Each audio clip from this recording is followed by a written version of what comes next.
They say to only bring what you can carry. So with the all-new 2025 Ford Expedition Tremor, bring a lot. Like 3 dirt bikes, a few tents, an entire crew ready to make memories. A panoramic 24-inch display, and the confidence to push your limits. The all-new 2025 Ford Expedition Tremor. Always consult the owner's manual before off-road driving. Know your terrain and trail difficulty and use appropriate safety gear. Max payload varies based on accessories and vehicle configuration. See label on door jamb for carrying capacity of a specific vehicle. Always properly secure cargo. This Steve Jones Show podcast is now loading. The Steve Jones Show podcast is presented by Sunbury Motor Company, Purdy Insurance, and Brewers Outlet.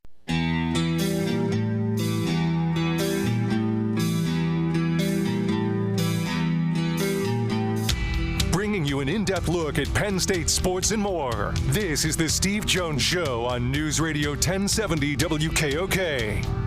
The Steve Jones Show is presented by Sunbury Motor Company, Purdy Insurance, and Brewers Outlet.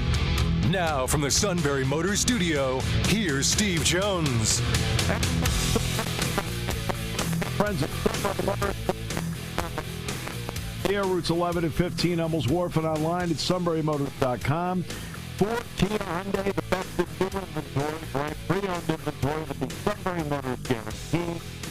A perfect service department for the national team. Give it all at Sunbury Motors, 4th Street in Sunbury. Sunbury Motors, here, routes 11 and 15, Hummels Wharf, and online at Sunbury Motors. It is always a privilege to be joined by the Hall of Famer Ray Didinger. Ray, welcome back. Great to have you with us. Always great to be with you, Steve. How you doing? Doing very well, and I hope you are doing great because I know you had to put in a lot of work on updating the Eagles encyclopedia. the late Lou Prado, who did the Penn State encyclopedia, it was intensive labor. How difficult was it to do an update based on the time frame they gave you to do it? Yeah, I had to revise, update, turn around, however you want to characterize it, a 540-page book in 5 weeks. That was, I mean, I've been in this business a very long time, and I've dealt with a lot of deadlines, but that was probably the toughest. But we had to do it if we hoped to get the book out in time, and we wanted to get the book out no later than October the 1st. We wanted to have bookstores October the 1st. So we really had to hustle to get it done, and it was a challenge. There's no question about that. And last year before the season started, we weren't thinking in terms of doing. This is the 4th edition. I mean, This is the 4th edition of Eagles Encyclopedia, and we really weren't planning to do a 4th one right now. But it got to around Thanksgiving time, and I saw the way the Eagles were playing, and I called the people at Temple University Press, who are our publisher, and I said, "Hey guys, I have a feeling this team might do it again. Should we start thinking about maybe doing a 4th edition? If they do, should we be prepared?" And so they said, "Yeah, start preparing." So I started setting things aside, and then after they dropped the 40-22 on the Chiefs, I went right into work and didn't emerge from my office for the better part of a month and a half. Unbelievable.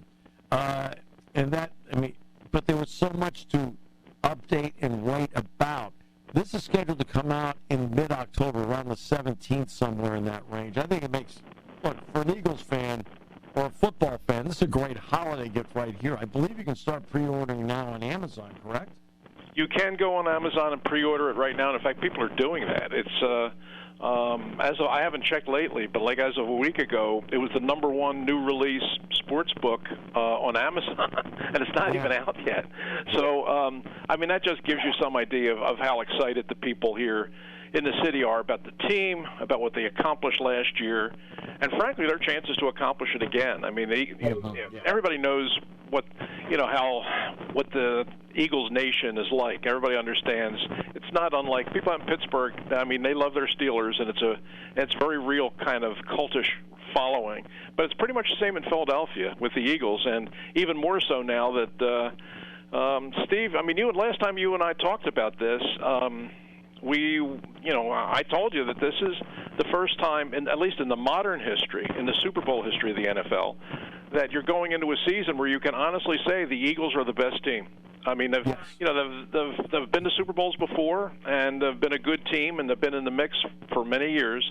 But to say that the Eagles are going into this season as the best team in the NFL, the team that everybody's chasing, you haven't been able to say that since 1949 when they had Bednarik and Van Buren. I mean, but that's where they are now. I mean, they are that good. They got challenges. I mean, you got to replace some people that left, and they got a very tough schedule.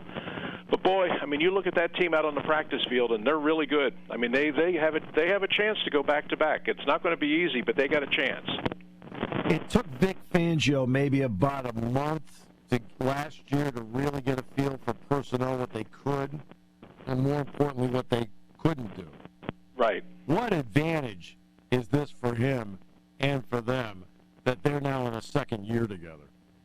Yeah, a lot. Although you got a lot of new faces over there now, sure. So it's going to be a little bit of a re-education process. I mean, Brandon Graham retired. Josh Sweat, Milton Williams, Darius Slay, Gardner Johnson. I mean, those guys are all gone. So there's probably going to be at least 6 new faces over there. So there's going to be some learning, and there's going to be some adjusting that's going to be done. But they've got really good people, and you look at the 2 kids they drafted 1-2 in the draft last year, Quinyon Mitchell and Cooper DeJean. Yeah. I mean, they stepped in last year, and going into the playoffs, like the national media are all writing about all these rookies in the secondary. By that time of the year, they weren't playing like rookies, and they didn't look like rookies, and I don't know if they ever were rookies. I mean, they are that good, and they're going to be an even bigger part of this defense this year, and I think they're even going to be better. Yeah, Mitchell. To be honest with you, Ray, I knew very little about Mitchell when they drafted him. I just knew that if he had gone into the portal, a lot of people would want him. I saw DeJean a lot. I was not remotely surprised that he played that well for the Eagles. I just didn't know a lot about Mitchell just because Penn State wasn't playing Toledo. Right. And I think that's kind of where I was too, Steve. I had seen enough at DeJean that I had a pretty good sense of what he was. Frankly, I was shocked that he fell out of the first round. I thought he was a first-round player. I was really surprised that he was there in round 2, but give the Eagles credit. I mean, Howie Roseman saw that opportunity, swung a trade to move up to get him, and the kid's a valuable piece now. And Mitchell was, you're right, playing at Toledo. I mean, nobody really saw him, but I heard really good things about him. And I knew the Eagles were looking for another corner because they felt they had gone as far as they were going to go with Bradbury, so they were really looking to shore up that other corner. And I was paying a lot of attention to the Senior Bowl because I thought this was going to be a really good test. I mean, at the Senior Bowl, Quinyon Mitchell was going to be going against the best college receivers. He was going to be going against all the D1 guys. And I thought that would be a fairer test to see exactly where this kid was and how ready he was to take the next step. And the fact of the matter was, by Thursday of Senior Bowl week, everybody was talking about this kid's the best corner in camp. Yeah. And all these D1 guys, they couldn't shake him. And that was when I said, that's when I bought in. And that's when I said, I think this guy is as good as everybody says he was. And so when they went into the draft, in all the conversations I had with people leading up to the draft, they said, who's your pick for the Eagles? And I said, to me, it's hands down. It's Quinyon Mitchell. The only thing was, I said the Eagles were picking at 22, and I said I don't think they're going to get him at 22. If he's really the guy, and I think he should be, they're probably going to have to make a trade to get him somewhere in the around 12, 13, 14, because I thought he was that good. But as the draft played out, I mean, you saw all the teams were drafting quarterbacks and receivers. And so a lot of really good defensive players fell farther than they should, and Quinyon Mitchell fell into the Eagles' lap at 22.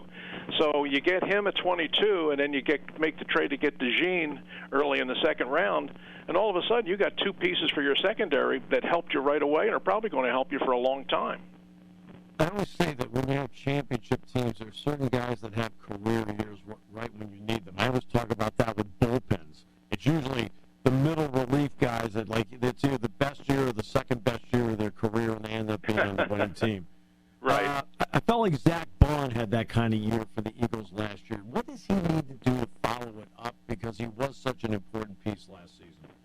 He was, and he really changed the look and the feel of the Eagles' defense, because for years, I mean, the Eagles' defense was really good. I mean, for a long time, but they never really had linebacker play. I mean, after you got past Jeremiah Trotter, the original, Junior's playing here now, but the original Trot, from the time that he left until like now, the Eagles were just kind of getting by with linebackers, and they weren't drafting linebackers high, and they weren't paying money to get linebackers in free agency. They were just kind of picking up guys and plugging them in for a year or two, and then picking up another guy. And I mean, that was the way they treated the position, which a lot of teams are treating linebackers like that now anyway. I mean, but the Eagles last year, they were a little bit lucky with Bond. And this goes back to the point that you were making a minute or two ago about the value of Vic Fangio and what he brings to the team. Howie Rose, Vaughn was with the Saints. Now, he had been a pretty good player at Wisconsin. You had probably seen him at Wisconsin. And he was a good player, and he's a third-round pick. It isn't like he was a nobody. But he went to New Orleans, and he wound up. They had him playing a little bit as an edge rusher. They had him as a special teams guy. They never really found a home for him. And the Eagles were looking to improve their special teams play, and so they got him on the cheap as a free agent, and they brought him in, and that's really all they thought he was going to be. Maybe a situation player here and there, help you out on special teams. And then Vic Fangio got the tape and started looking at it and said, you know what, I think this guy can be an off-ball linebacker. I think we can make a lot more out of this guy than the Saints did. And so he gave him the opportunity at training camp, and I mean, what a revelation. I mean, they put him in there as an off-ball linebacker and, an occasional pass rusher, but mostly playing as kind of a straight-up inside linebacker. And he was great. And he was a huge difference maker for this team. Led the team in tackles. He had 150 tackles. Tied for the league lead in forced fumbles. Got some key sacks and forced some key turnovers. And then played great in the playoffs. Played great in every postseason game. Had at least one turnover in every one of the postseason games, and then had a big interception off of Mahomes in the Super Bowl, and had a fantastic year. He was a finalist for Defensive Player of the Year in the NFL. Yeah. So, and I don't think, Steve, I really don't think it was an accident, and I really don't think it was like a sort of a fluke. I think he's a really talented guy that just needed to find the right situation, and I think he's found it in Philadelphia. Exactly, and he did find the right situation, and he made it the right situation. Jalen Hurts is interesting. I think objectively, he's a top 5 quarterback in the league, and you can pick whatever number you want in the top 5. Doesn't matter. But a lot of people don't consider him a top 5 quarterback. What are they missing with him? Because I see accuracy, judgment. I see everything you want. I know. It's this became it's been talked about here a lot, but really over the last couple of weeks, it's been talked about an awful lot in the Philadelphia sports community, because ESPN came out with that survey or that ranking or whatever you want to call it of the top quarterbacks, and they rated Jalen Hurts 9th among NFL quarterbacks, which got everybody talking here. And I got a million phone calls. What do you think? I said, it's nonsense. I mean, this stuff means nothing. I mean, it's serving its purpose that it wants. People want to get football chatter going. It's preseason. They haven't started playing games yet. Everybody wants to have something to talk about. Everybody wants to have something to get mad about. And okay, this will if you want to get people mad, this will do it. But I mean, it doesn't really mean anything. How can you possibly put out a ranking of this and put this guy 9th, okay, and have Jalen Daniels, who I think is a really good player. I mean, I think he's a really good player. I think he's going to be a really good player. And he was, he earned all the honors he could possibly get last year as a rookie. But how do you put Jaden Daniels 5th? And the guy who was just a Super Bowl MVP 9th. I mean, it's just silly on its face. But it had everybody here in the city talking. And the thing that I say about Jalen Hurts is every football organization from 1 through 32, when they're looking to pick a quarterback in the draft or free agency or whatever, you're looking to pick a quarterback, and you start with the quarterback. And the one question you ask about the guys that you're looking at is, can this guy take us to a Super Bowl and win it? It's the only question you ask. It's, when you're looking at your quarterback, that's ultimately, you can talk about the size, you can talk about the arm, you can talk about this and that. But ultimately, what it comes down to is the bottom line question: can this guy take us to a Super Bowl and win it? Well, Jalen Hurts has already done that. So, I like Joe Burrow too. But, what's Joe Burrow won? I like Josh Allen a lot. But what's he won? Jalen Hurts has taken you to the Super Bowl twice. The last time he won it, and it was the MVP.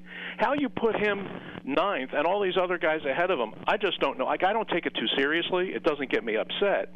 But I just think it's just a silly kind of argument. But it's the kind of arguments you have this time of year. No, and I understand. That's what I say. I think he's somewhere in the top 5. I don't care what number you want to assign to him, but he's somewhere in there. And it's the arm, the accuracy, it's the judgment, but there's the other part. He's got a lot of intangibles that you just, when you see it, you see it. And I think that with Hurts, you just see it. Oh, sure. Absolutely. And, that's... I remember having a conversation when I was at NFL Films. We did a long 1-hour football life show about Terry Bradshaw. And I remember going down to Bradshaw's ranch down in Texas and sitting in on the interview that Steve Sable did with Terry. And he brought up that, Terry, if you look at Terry's career stats, his career quarterback efficiency rating, is like... It's like 70 or something. It's and he has just about break even between touchdowns and interceptions and all that stuff. And if you look at the all-time quarterback rankings, and they rank them by those numbers, he's like 80th. He's behind Jimmy Garoppolo. He's behind Kelly Stouffer. And so we were talking about that, and Terry says, you know what? That doesn't mean anything. All the completion percentage, average yards per attempt, all that stuff, you can take all of those numbers and put them in a little plastic bag and just seal it up and just drop it in the trash. Because all that matters if you're a quarterback is two things. Do you score touchdowns and do you win games? And he said, and I was pretty good in those two areas. It was just such an easy, common sense answer to what other people choose to make a complicated question. When you get right down to it, that is what it's about. For a quarterback, it's about scoring touchdowns and winning games. And you look at Jalen Hurts' career going all the way back to high school and through Alabama and through Oklahoma and through his years in the NFL. He's scored a ton of touchdowns, either throwing it or running it, and he's won a ton of games. And for me, I'll play with that guy any week. Absolutely. Jack Ham told me a couple of great stories about Bradshaw. And one of them was they were playing a game. Mark Malone, as you all know, was a first-round pick. And so here was a golden opportunity for Mark to learn behind Terry Bradshaw. Bradshaw goes back to pass, and he throws into a triple to Stallworth, and Stallworth goes up, gets the ball, touchdown.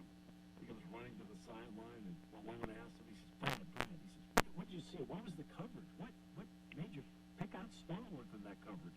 And Bradshaw said, I liked him because the first guy I saw, so I threw it to him. And Malone, Jack was standing next to Malone at the time. Threw up the clipboard and said, I can't learn this way. Yeah, there are certain guys that are like that, and Terry was one of those guys. And Hurts is in a different category. He's he's the classic coach's son. His dad was a coach in high school. He grew up around the team. His father coached him. And coached him hard. I've heard the stories about how his father coached him, and then he goes from there to playing for Saban at Alabama. He's challenged himself every step of the way, and when he came to Philadelphia, there were a lot of people that just didn't know why he was here. He came and they drafted him at a time when Carson Wentz was still here and had just signed a new contract and looked like he was going to be the franchise quarterback for the next decade. Everybody said, "What the heck are you using a second-round draft pick on this guy for?" In the very first training camp, Steve, he connected with the other players on the team in a way that I mean, it jumped out at me. I mean, it was, even though Wentz was the number one guy and everybody thought he was going to be the guy for a long time, there was just something about the way Hurts carried himself and connected with his teammates. Even in that first camp, when nobody knew if he was even going to get on the field, but there was just something that he connected with these guys in a way that there was just a natural kind of easy leadership that he had that I saw right away, and I thought, well, you know what? I had my own doubts about drafting this guy, but I now kind of see what people see in him. And if you look at, and people will say the numbers aren't that great. No. Look, he will play, if he plays another 10, 12 years, he'll probably never lead the league in yards. He'll probably never lead the league in touchdown passes. But does that really matter? I mean, if he keeps you up at the top, he takes you to championship games and wins them, I mean, who cares? I mean, the rest of it is just math. I mean, it's just a matter of going out on the field and making the plays at the time that you need to make them to win games. And he's been doing that from the time he was 15 years old. Exactly. It's the Eagles Encyclopedia, scheduled to be on October 17th, but you can pre-order now on Amazon, and people have been doing that in droves. Ray, it is always a pleasure. Thank you so much for your valuable time. We greatly appreciate it. Always a pleasure to be with you, Steve. Talk to you soon. Bye-bye. The great, the legendary